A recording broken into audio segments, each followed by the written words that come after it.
श्री मधु परमहंस जी महाराज आश्रम रांजड़ी जम्मू के विचार। स्वामी जी, आपका इष्ट देव कौन है? आपका इष्ट देव कौन है? जहाँ तक सदगुरु कबीर साहब ने भी और हमारा पंथ एक परम पुरुष सत्ता को मानता है, उसे सतपुरुष कहिए, परम पुरुष कहिए, अनामी पुरुष कहिए, उसको इष्ट मानते हैं। नहीं, सतपुरुष से आपका क्या तात्पर्य है? जो सत्य सोई जो विनशे नहीं, जिसका किसी भी देश काल अवस्था में कभी भी नाश नहीं होता, वो सत्य है। वो सत्ता जिसका किसी भी देश काल अवस्था में कभी भी नाश नहीं होता। साथ ही हम ये भी जानना चाहेंगे कि पूर्ण गुरु अर्थात सदगुरु की असली क्या पहचान है? ये सवाल जो आप मुझसे पूछ रहे हैं, ये मुझसे हज़ारों बार लोगों ने सवाल पूछा है। एक पूर्ण सदगुरु की पहली, कबीर साहब अपनी वाणी में पूर्ण सदगुरु की पहचान बोल रहे हैं। गुरु के लक्षण क्या तुम सुनो धीर चितलाए। पहला तो वो बाल ब्रह्मचारी हो, अगर बाल ब्रह्मचारी नहीं है तो कम से कम वो सन्यासी हो, क्योंकि मोह माया को त्यागा हो और समस्त इंद्रियों पर उसका नियंत्रण हो। दूसरा वो अयाचक, भीख न मांगे। तीसरा निर्बंधन, पैसे के लिए वो कार्य न करे, व्यावसायिक रूप से वो कार्य न करे। चौथा सारग्राही, अपनी जीविका का उपार्जन वो अपने उपार्जन से करे। और पांचवा, एक पूर्ण सदगुरु सर्वज्ञ, उसे समस्त धर्मशास्त्रों का बोध हो ताकि आपकी शंकाओं का निराकरण कर पाए। और छठा ईश्वर निष्ठ। और सातवां, जो सत्य में समाहित हो, वो सदगुरु हैं। और ऐसे तो सभी कहेंगे कि हम सदगुरु हैं, लेकिन एक महात्मा की ये पहचान है कि उसका इंद्रियों पर निग्रह कितना है, काम क्रोध लोभ मोह पर उसका नियंत्रण कितना है, और उसका त्याग कितना है, और उसमें ज्ञान और उसकी कथनी और करनी में डिफरेंट कितना है। इसलिए एक पूर्ण हीरा सोई सराय है, सही घनन की चोट। ये प्रश्न बड़ा जटिल है। इसके लिए साधक को अपना अनुमान और शास्त्रों का अध्ययन करके तब गुरु को खोजना पड़ेगा। सतपुरुष को जानसी किसका सदगुरु नाम। अभी आपने सुने कबीर पंथी श्री मधु परमहंस जी महाराज आश्रम रांजड़ी जम्मू के विचार। और आइए अब जानते हैं जगत गुरु तत्वदर्शी संत रामपाल जी महाराज सतलोक आश्रम बरवाला जिला हिसार हरियाणा के विचार। महाराज जी, आप जी का इष्ट देव कौन है?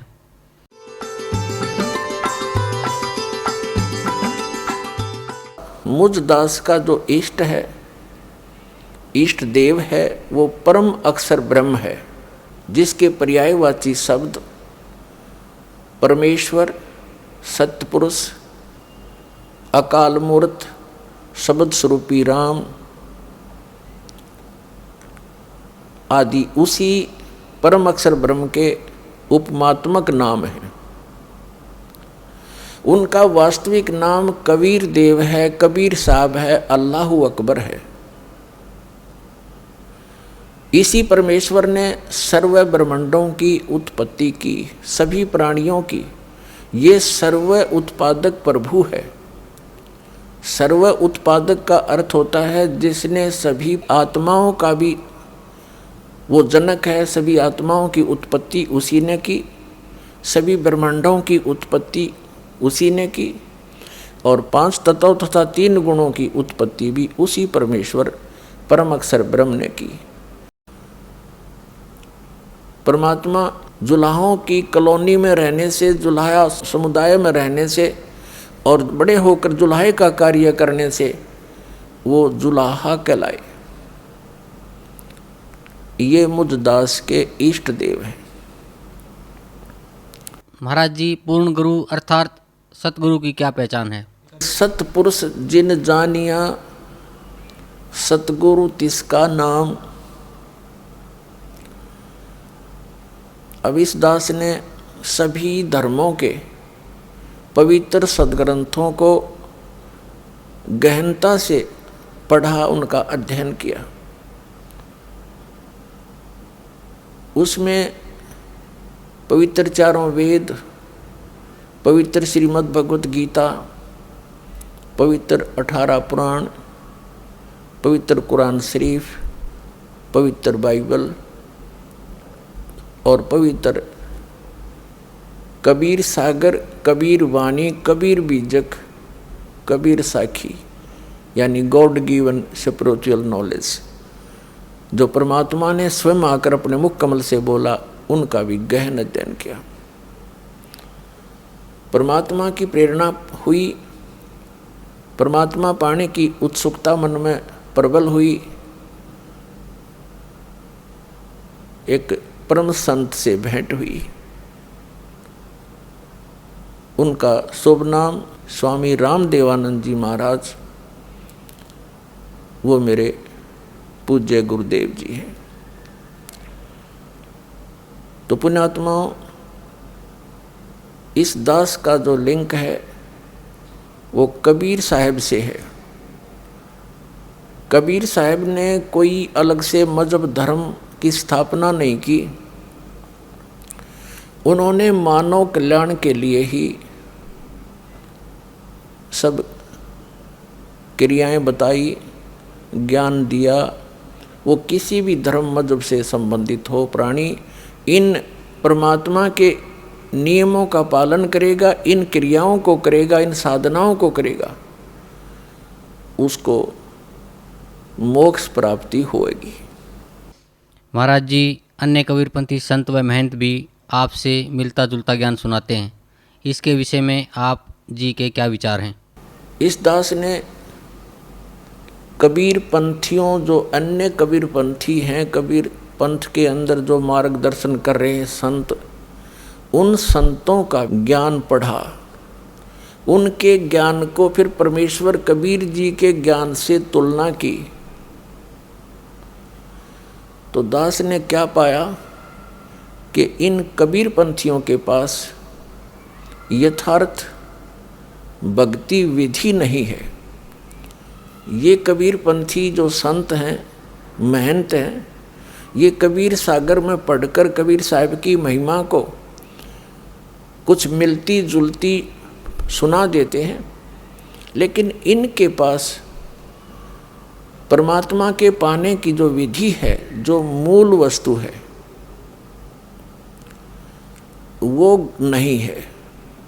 और उसके बिना फिर ये ज्ञान क्या? जैसे किसी को पता लग गया कि आपको अमुक रोग है, आपको भी पता चल गया और जिसने आपको बताया उसको भी ज्ञान हो गया कि आपको ये रोग है। औषधि ना तो बताने वाले के पास और ना रोगी के पास, तो रोग नाश नहीं हो सकता। ज्ञान अलग चीज है, समाधान मूल चीज है। तो सबसे पहले हमने गुरु की पहचान करनी चाहिए कि सद्गुरु कैसा होना चाहिए, उसमें क्या लक्षण है। वैसे तो ढेर सारे लक्षण हैं, तो उन्हीं में से, इन कबीर पंथियों में से एक कबीर पंथी जम्मू के अंदर है। उनका शुभ नाम है श्री मधु परमहंस जी। वो दावा करते हैं कि मेरे पास जो वस्तु है वो इस ब्रह्मांड में नहीं है। उनके पास कौन सी वस्तु है? दास ने उनके लिटरेचर को पढ़ा। उनके पास वस्तु है, एक तो धूं धूं का शब्द, और वो नाम क्या देते हैं? सतगुरु और सतनाम। ये तो दीक्षा देते हैं, सतगुरु और सतनाम, ये तो जाप करने का। और एक कान में बोलते हैं। दीक्षा प्राप्त करने वाला व्यक्ति कहता है, महाराज जी मुझे कुछ समझ नहीं आया, आपने कान में क्या बोला? वो कहते हैं कि ये वो शब्द है, सार शब्द है, आदि नाम है, सार नाम है, ये ना कहा जाता है ना इसकी आवाज़ होती है। बस मैंने तेरे अंदर विस्फोट कर दिया, पावर डाल दी। यो तेरा काम नहीं, यो सार शब्द है, ये बोल कर नहीं सुनाया जाता, इसका कोई स्वरूप है ही नहीं। कहन सुनन से न्यारा, अकह शब्द, विधेय शब्द, इस तरह कह कर के वो अपनी दीक्षा एक ही बार में पूर्ण कर देते हैं। तो पुण्यात्मा, जो हम दीक्षा दे रहे हैं कबीरपंथी, ये दास भी कबीर पंथी है। कबीर पंथी का अर्थ होता है परमेश्वर कबीर जी द्वारा बताए गए भक्ति मार्ग पर चलना, वो पंथी होता है।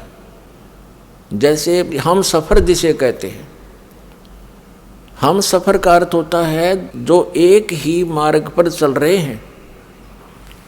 तो हम कबीर सब पंथियों ने हम सफर होना चाहिए। और हम सफर हम कब होंगे? जब हम कबीर जी द्वारा बताए गए सभी नियमों को फॉलो करेंगे। उनमें से कौन कौन से हैं, कौन से साधना के कौन से तरीके हैं? तो आदरणीय परम पूज्य कबीर परमेश्वर जी ने जिन महापुरुषों को स्वयं मंत्र दान किए, दीक्षा दान की, उसी दीक्षा मंत्रों से, उसी विधि से हम अन्य सभी प्राणियों का कल्याण होगा। और उसके हटकर कोई मंत्र जाप विधि बताते हैं तो उससे नहीं होगा। तो उनमें से परम पूज्य कबीर परमेश्वर जी ने किन किन महापुरुषों को दीक्षा दी? आदरणीय धर्मदास साहिब जी को, आदरणीय नानक साहिब जी को, आदरणीय दादू साहिब जी को, आदरणीय मुलुकदास साहिब जी को, आदरणीय गरीबदास साहिब जी गांव छुरानी जिला दद्दर हरियाणा वाले को, आदरणीय गीसा दास साहिब जी को गांव खेखड़ा जिला मेरठ उत्तर प्रदेश वाले को। तो वर्तमान के जितने भी कबीरपंथी संत महंत हैं, उनकी दीक्षा यदि वही है जो परमेश्वर परम पूज्य कबीर परमेश्वर जी ने आदरणीय धर्मदास साहिब जी को, आदरणीय गरीबदास साहिब जी को, आदरणीय नानक साहिब जी को दी, तो उनका मार्ग सही है। फिर दूसरा ये है कि उनको आदेश है उस नाम देने का या नहीं, और वो उस नाम से परिचित भी हैं कि नहीं। तो प्रसंग चला है आज के रांजड़ी गांव में जिला जम्मू श्री मधु परमहंस जी दावा करते हैं कि मैंने जो परमात्मा को पहचाना है, जो वस्तु मेरे पास है, वो इस ब्रह्मांड में किसी के पास नहीं। श्री मधु परमहंस जी कहते हैं कि जो मेरी नकल करने लग गए हैं, इस बात का विश्लेषण होना चाहिए। मीडिया भी आजकल बहुत जागरूक है और इसका विश्लेषण होना चाहिए। तो मधु परमहंस जी से प्रार्थना है कि मीडिया ने अपना काम अब शुरू कर दिया है और अब मैदान में श्री मधु परमहंस जी सतगुरु की पहचान बताते हुए स्वयं कहते हैं कि सतपुरुष जिन जानिया सतगुरु तिसका नाम। जिसने सतपुरुष को पहचान लिया, जान लिया, उसका नाम सतगुरु है। और जिसने परमात्मा को पहचाना नहीं, जाना नहीं, तो वो सतगुरु नहीं है। तो आओ देखते हैं पहले कि श्री मधु परमहंस जी ने कितना भगवान को जाना। उन्हीं के लिटरेचर से, उन्हीं के प्रवचनों से आपको सिद्ध करते हैं उन्होंने कितना परमात्मा को जाना। देखिएगा, उनकी एक पुस्तक है अनुराग सागर की वाणी। ये देखिएगा, अनुराग सागर की वाणी, ये साहिब बंदगी इनका, ये है श्री मधु परमहंस जी। और ये कहाँ से प्रकाशित है? ये यहाँ से प्रकाशित है। ये लेखक हैं ये श्री सतगुरु मधु परमहंस जी। प्रचार अधिकारी है राम रतन जम्मू, ये इनके। और मुद्रक हैं दीपावली प्रिंटर्स, सोडल रोड, प्रीत नगर, जालंधर। हम इसके 23 पृष्ठ पर ले चलते हैं। ये सन 2011 के वचन है, इसके जून 2011 के, ये 7वां एडिशन है। इसमें क्या प्रकरण है कि सृष्टि रचना के विषय में अनुराग सागर की वाणी को पढ़कर उन्होंने जैसा उनकी बुद्धि ने काम किया, जैसा उनका अनुभव है, उस आधार से उस पर प्रवचन किए हैं। ये इसकी सीडी भी बनी हुई है, उन सीडी की डिटो कॉपी इन पुस्तकों में as it is word to word लिखी हुई है, ये दिखाते हैं। तो क्या बताया इन्होंने, धर्मदास जी ने पूछा, ये पृष्ठ 22 पे है, और यहाँ धर्मदास जी ने पूछा कि भगवान मुझे वो बताओ कि साहिब कहते हैं कि धर्मदास तब की बात सुनो धर्मदासा, जब नहीं मही पाताल आकाशा, धरती भी नहीं थी, ना कूर्म था, ना शेष था, ना यु निरंजन था। ये परमात्मा की वाणी है। ब्रह्मा विष्णु महेश ना तैया, शास्त्र वेद पुराण ना कहिया, तब सब रहे पुरुष के माही, जो वट वृक्ष मध्य रह छाई। अब क्या बताते हैं, आदि उत्पत्ति सुनो धर्मनी, कोई न जानत ताही हो, सब ही भो विस्तार पाछे, साख देव में काहे को। अब यहाँ इसने किया है,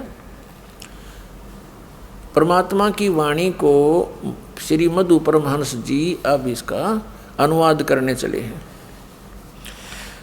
साहिब ने धर्मदास से कहा कि मैं तुमको आदि उत्पत्ति का रहस्य कहता हूँ जिसे कोई नहीं जानता। ये परमात्मा की वाणी है। सत्य पुरुष जब गुप्त रहाए, कारण कर्ण नहीं निर्माए, संपट कमल रह गुप्त स्नेहा, पुप माही रहे पुरुष विदेहा, इच्छा कीन अंश उपजाए, हंसन देख हर्ष बहु पाए। ये अनुराग सागर की वाणी है।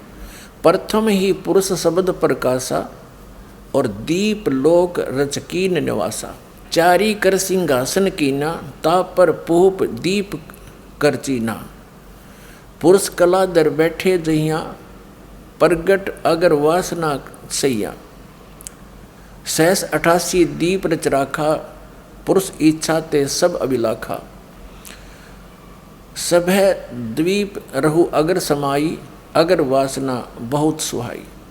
अब ये तो वाणी है कबीर परमेश्वर जी की अनुराग सागर की। अनुवाद करने चले हैं मधु परमहंस जी। ये क्या कहते हैं, साहिब कह रहे हैं कि आरंभ में परम पुरुष गोपत थे, उनका न कोई साथी था न संगी। एक समय उनकी मौज हुई, उन्होंने अंश उत्पन्न किए। सबसे पहले उन्होंने एक शब्द पुकारा, अद्भुत श्वेत प्रकाश उत्पन्न किया, और स्वयं उस प्रकाश में समा गए। वो ही अमर लोक कहाया। अब देखना, परमात्मा की वाणी है कि प्रथम ही पुरुष शब्द प्रकाशा। अब इसने पढ़ने में गलती कर गया यो। इसने सोच लिया कि पुरुष ने पहले शब्द से प्रकाश उत्पन्न किया। इसका अर्थ बनता है प्रथम पुरुष यानी परमात्मा ने, पुरुष माने परमात्मा ने, और सबसे पहले एक शब्द प्रकाश यानी उच्चारण किया, और उससे दीप लोक रचकीन निवासा, उसमें वो सब लोक और द्वीप रच के उसमें निवास किया। और इसने गलती से इसको प्रकाश मान लिया, इसके ऊपर आगे घाटा जोड़ दिया। अपनी बुद्धि उस अपनी अज्ञान सोच से उसको कैसे अड़ंगा बना के घोल दिया इसमें। अब दिखाते आपको। प्रथम ही पुरुष शब्द प्रकाशा यानी उच्चारण किया, एक शब्द को प्रकाशित किया, उसके बोला, और उससे दीप लोक रचकीन निवासा, सब द्वीप लोक रच के उसमें निवास किया मालिक ने। और चारी कर सिंहासन कीना, ता पर पोहप दीप कर चीना। अब ये भूल गया, इसका समझ में नहीं आई। ये चारी कर सिंहासन कीना, ये दास बताएगा सृष्टि रचना के अंदर। अब पहले इनकी ही देखते हैं ये क्या सोच रखते हैं। इसने इस प्रकाश, प्रकाशा माने उच्चारण किया, सामने एक शब्द बोला, इसका अर्थ ये समझो, इसने मान लिया प्रकाश उत्पन्न करा, इस प्रकाश पर घाटा जोड़ दिया। देख साहिब कह रहे हैं कि प्रारंभ में परम पुरुष गुप्त थे, उनका न कोई साथी था न संगी। एक समय उनकी मौज हुई और उन्होंने अंश उत्पन्न किए। सबसे पहले उन्होंने एक शब्द पुकारा, बिल्कुल सही है, इसका है सबसे प्रथम ही पुरुष शब्द प्रकाशा, शब्द पुकारा, ये तो बिल्कुल सही है। अब यहाँ इसने फिर इसको प्रकाश मान लिया, इसको अपनी सोच ये है। अच्छा, उसमें क्या किया, अद्भुत श्वेत प्रकाश उत्पन्न हुआ। सबसे पहले एक शब्द पुकारा परमात्मा ने और अद्भुत श्वेत प्रकाश उत्पन्न किया और स्वयं उस प्रकाश में समा गए और वो ही अमरलोक कहाया। फिर उनकी इच्छा हुई कि उन्होंने अनेक द्वीपों की रचना की। अब ये क्या कहता, वास्तव में यह रहस्य छिपाया गया है, मैं बताता हूँ। सर्वप्रथम परम पुरुष ने इच्छा करके एक शब्द पुकारा जिससे एक अद्भुत श्वेत रंग का प्रकाश हुआ और वो प्रकाश अनंत में फैल गया। वो प्रकाश सांसारिक प्रकाश की तरह नहीं था, वो इतना अद्भुत था कि जिसका एक एक कण करोड़ों सूर्य को भी लज्जा दे। अब देखो, अब इसकी अकल देखते रहना। ये क्या कहना चाहा है कि इस परमात्मा ने अपने एक वचन से प्रकाश उत्पन्न किया और उस प्रकाश में ये स्वयं समा गए भगवान परम पुरुष। जैसे जल में चीनी मिल जाती है ऐसे हो गए। फिर वो जो सारा कुछ मिलकर, ये दोनों मिलकर क्या बन गया, अमरलोक हो गया। वही परमात्मा, वही सतपुरुष और वही अमरलोक हो गया एक। यानी अमरलोक कहो चाहे उसको सतपुरुष कहो, अमर पुरुष कहो, वो सारा ऐसा बढ़ गया।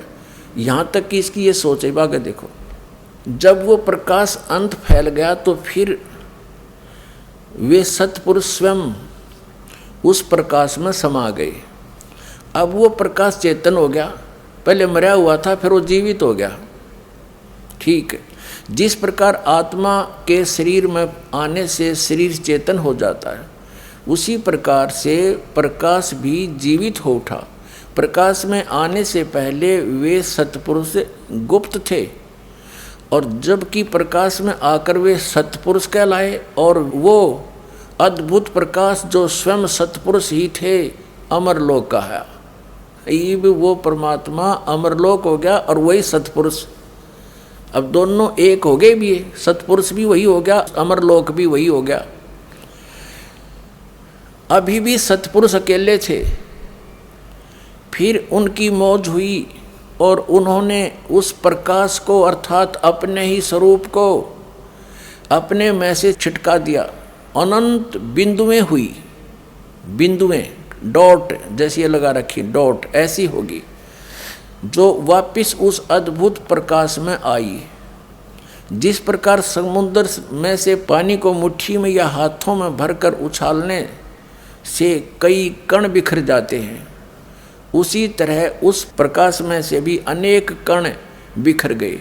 लेकिन जिस प्रकार समुद्र की बूंदें पुनः समुद्र में गिर समुद्र का ही रूप हो जाती हैं, उसी तरह वे अनंत कण भी वापस उस अद्भुत प्रकाश में आए। लेकिन अचरज यह था कि वे बिंदुएं यानी वो डॉट जब वापस प्रकाश में आए तो प्रकाश में नहीं हुए, उसमें घुले नहीं, अलग हो गए। क्योंकि सतपुरुष ने इच्छा की इनका अपना अलग अस्तित्व भी रह जाए, वे ही जीव कहलाए। वे सब जीव उसी अद्भुत प्रकाश में विचरण करने लगे। ठीक, आत्माओं का उस प्रकाश में अलग अस्तित्व के साथ विचरण करना बड़े अचरज की बात थी, क्योंकि समुद्र की बूंदों का समुद्र में अपना अलग अस्तित्व नहीं होता। जिस प्रकार पानी में मछली घूमती रहती हैं, उसी तरह सभी जीव उस प्रकाश में घूमने लगे। यह देख परम पुरुष बड़े खुश हुए और उन आत्माओं को बहुत प्यार करने लगे। बहुत समय ऐसे व्यतीत हो गया और सभी जीव उस अद्भुत प्रकाश में विचरण करते हुए परम आनंद लूट रहे थे। फिर परम पुरुष ने शब्दों से पुत्र उत्पन्न किए, अर्थात जो बोल रहे थे वो पुत्र बन रहे थे। अब ये दास बताएगा आपको। श्री मधु परमहंस जी का मानना है, ये इसका अपना अनुभव है, जैसा इन्होंने सतपुरुष को जाना। ये कह रहा है कि पहले परमात्मा गुप्त थे परम पुरुष, फिर उन्होंने एक शब्द उच्चारा, पुकारा, उसमें से अद्भुत प्रकाश बन गया और स्वयं भी फिर उसमें समा गए, जैसे पानी में चीनी मिला दिया करते हैं। फिर वो चेतन हो गया वो प्रकाश, फिर उसमें से प्रकाश को छिटका, वो छोटी छोटी डॉट बन गए ऊपर, और वापस आके प्रकाश में रले मिले नहीं, वो घूमने लगे उसके अंदर। वो बिंदु टाइप, बिंदु आकार, डॉट टाइप जो हैं, इस आकार की आत्माएं हैं अमर पुरुष में, अमरलोक में। और वही अमरलोक, वही अमर पुरुष, ये सिद्ध हो गया इसका कि वहाँ ये डॉट रूप में मानता है सभी आत्माओं को, जीवों को। और फिर कहता बाद में पुत्र उत्पन्न किए। इस श्री मधु परमहंस जी का ये भी मानना है कि इन आत्माओं का जनक नहीं है परमात्मा, परम पुरुष। उस परम पुरुष ने उनको उत्पन्न नहीं किया, वो अपने आप बन गई, ऊपर छिटकने थे अपने आत्माओं। आपको ही पता चलेगा कि इसने कितना जाना परमात्मा को। ये अमरलोक और अमर पुरुष को